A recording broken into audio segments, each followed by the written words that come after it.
Welcome to the 107th edition of Make Pro Wrestling Majestic again. I am still your champion, Tigerhite. I didn't have to defend it. And I'm Peanut Gallery. So, we have a couple of different things for the show and a very special presentation that we're going to be testing out. But first, let's get on my soapbox because there's a lot to talk about here. For obvious reasons, Raw and NXT went down in ratings and demo. The only reason that is because of the two final games, which were on Monday and that Tuesday. Yep. So, Raw, even though that they had that competition, they still held out pretty okay. It was a 1.595 compared to the 1.828 million. So, not too bad as a part of viewers. The demo was the one that hurt the most, which was a 0.43 instead of a 5.56. Which is understandable considering where most of that demographic went that night. Yes, that was the NBA Finals, correct? Just for instance, there were 13 million people watching those, and it was a 3.98 demo. Like, that's stupid, but it's the NBA Finals. They really kind of were on the fence as it relates to this show. It kind of felt thrown together. Obviously, they're not going to do anything big. Well, they did. They had a tag team title match with Kevin Owens and Sami Zayn. I literally switched their names. Jesus. Kevin Owens and Sami Zayn beating Gunther and Ludwig Kaiser. I think Giovanni Vinci got hurt at some point in time. So that was the original match, was those two. You know, Riddle and Priest for Money in the Bank was good. I just have no idea who's going to be cashing in Money in the Bank. The two that I think are going to be the most viable options at this point, at least for the men, are going to be LA Knight and Damian Priest. Yep. Because there are scenarios with those two that would make sense. Yes. So I think they're going to try to do something there. There was a whole lot of nothing in a lot of areas. There was also one thing I do want to point out before we move on, because a lot of the other stuff was fine, and obviously Rhea Ripley getting the new women's world champion is good, but I want to address the Seth Rollins fans singing the entire segment with Finn Balor. Finn Balor cut a great promo about Seth Rollins, and making me looking forward to the match, but my God, the singing the entire time, it was just too much. And obviously, WWE cannot control the fans, and they're going to do what they do, but it ruined it. Yeah. It really did hurt what I think Finn Balor was trying to convey, because he's trying to take it seriously. Right. And then doing the entire segment was just so bad and completely not necessary. But everything else at that point was a nothing sandwich, so it's whatever. Let's go into NXT. Obviously, it's down. It was a 581,000 compared to a 615,000. It was a 0.16 demo instead of a 0.17. So, not too bad. It actually held up okay. Well, yeah, because not too many people are watching it to start with. Not as many as Raw. Right. But obviously, NHL Finals, ratings were down. Yeah, well, yeah. But I thought it was going to be a lot worse than it was. So, them holding the same sort of numbers, is a testament to the power of now NXT, because now NXT is doing okay. Braun Breaker will be facing Seth freaking Rollins for the World Heavyweight Champion next week, I think. It's either next week or the week after. No, it's next week, I think. Okay, so in a couple of days. Yep. I was not expecting it. I think it's going to be obviously very good, because Breaker is on a whole other level. Yep. And I think they're just trying to beat AEW at this point. I think they're like, AEW's hurting. We need to do this. Let's hit them where it hurts. Obviously, they're not going to move from Tuesday to Wednesday, but they're going to really bump up NXT something fierce right now.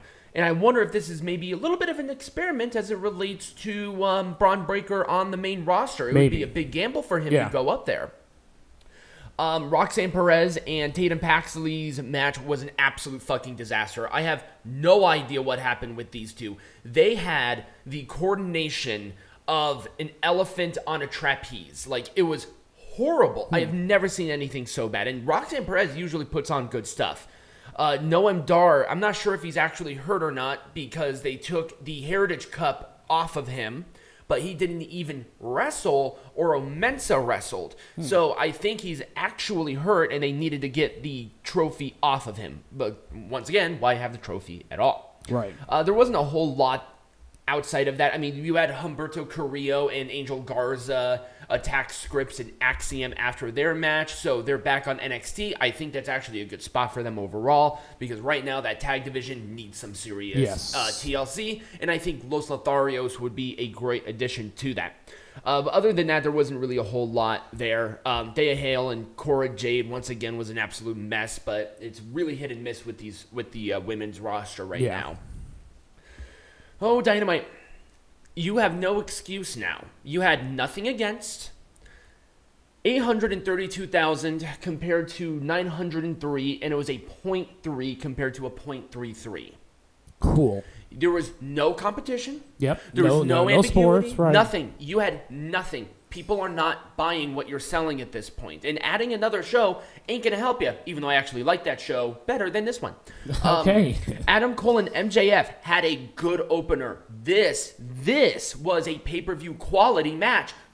It's almost like if you waited until a pay-per-view and build a nice rivalry, AEW World Champion, instead of an eliminator, you would probably be in a better position overall. Yeah. Because guess what? Despite that, 832,000, that's a significant drop. Like, that's almost 100,000 people saying, I'm not going to watch it this time.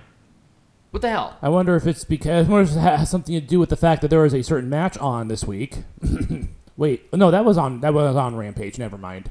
Oh yeah, no, that's on Rampage. Oh yes, I thought the six-person tag was on Dynamite. For some reason. No. There were other 6-person tags. BCC versus the Elite once again. They did it again. Oh my fucking god! Nobody fucking cares. I think they're setting up for Blood and Guts because they had Eddie Kingston come out and Konosuke Takeshita come out, and they're setting up 5 versus 5, and I'm like, I don't care at all because they're just gonna put a bunch of people together. Like, that's not what this is supposed to be. Also, is Konosuke part of Blackpool Combat Club? I have no idea.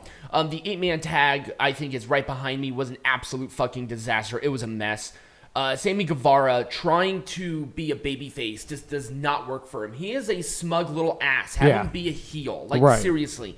That's where he fits the best. Also, Sting and Chris Jericho. That should not be a rivalry at fucking all. They're both old and they both need to retire, especially given this 8-man tag, because Sting was fucking garbage.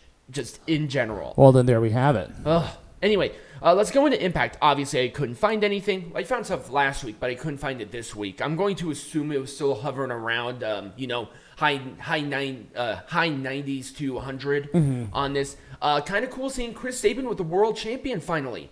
He mentioned about his training for a lot of people, including Seth Rollins and some of the people that you would think Alex Shelley helped train them when they were young. Just think of how long this guy's been around. Yeah. And he finally gets a world title. Yep.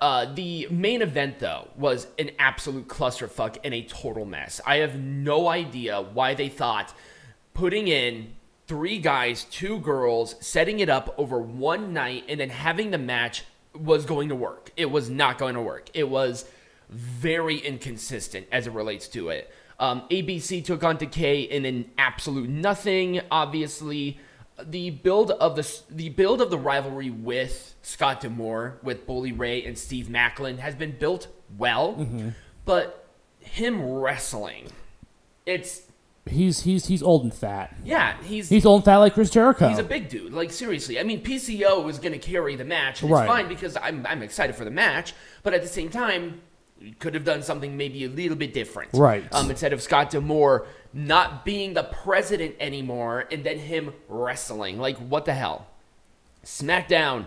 We had some big preliminary numbers. 2.278 million compared to 2.226 from last week, and it was a 0.6 demo. So still a very strong demo, but, they didn't have any sort of finals going up against them this week. Obviously, it was number 1 in cable. The storyline of the Bloodline, and now Jey Uso betraying Roman, people lost their fucking minds. I lost my mind, and I knew it was going to happen. Jey Uso needs an Oscar at this point. I think everybody does. Like, seriously, everybody within this Bloodline thing, hit after hit after hit. I don't think I have seen a bad Bloodline segment in a year. Right. Like, seriously, everything that this group touches is turning into gold every single time, and I just absolutely love it. I really do. Io Sky and Zelina Vega was a nothing sandwich. If that was to promote the women's Money in the Bank, it did not do well. The gauntlet match was good. I really liked how they had the other teams sit on the outside of the ring and then go in there as soon as the match was over. It reminded me of the Cruiserweight Open way back in the day. And Pretty Deadly won, and that match will happen in 2 weeks when they're in London. So, obviously, they won. I love Pretty Deadly. I think they're one of the best teams right now in WWE, and they really got to continue to promote them because they are just hitting it on all cylinders. Grayson Waller, I want to talk about him. Grayson Waller is good. I like him on the mic. I like the Grayson Waller effect in general. But the thing is, since he showed up on SmackDown, he has had 0 matches. And I think that that's a criminal because he is good in the ring. Mm-hmm. And I think that it's criminal that they're not having him do the other part of being a wrestler. And then finally, LA Knight continues to be incredibly popular with the fans. He lost the match, but people lost their minds when he came out. It was crazy. And that's kind of why I really want him to win Money in the Bank because he is that popular. And I think he would be great as a champion. Yeah. Which one? I don't know. Is he the one to beat Reigns? I don't know. Maybe. I doubt it, but maybe. Finally. Well, actually, you could do something with that, but I'll talk about it later. Before we get into it, we're going to be talking way more in depth about Collision.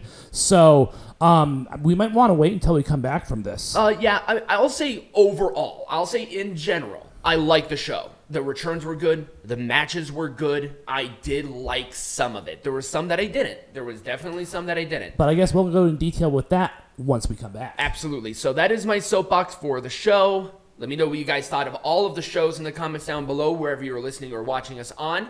And join us here next for more of a breakdown of Collision. Yep.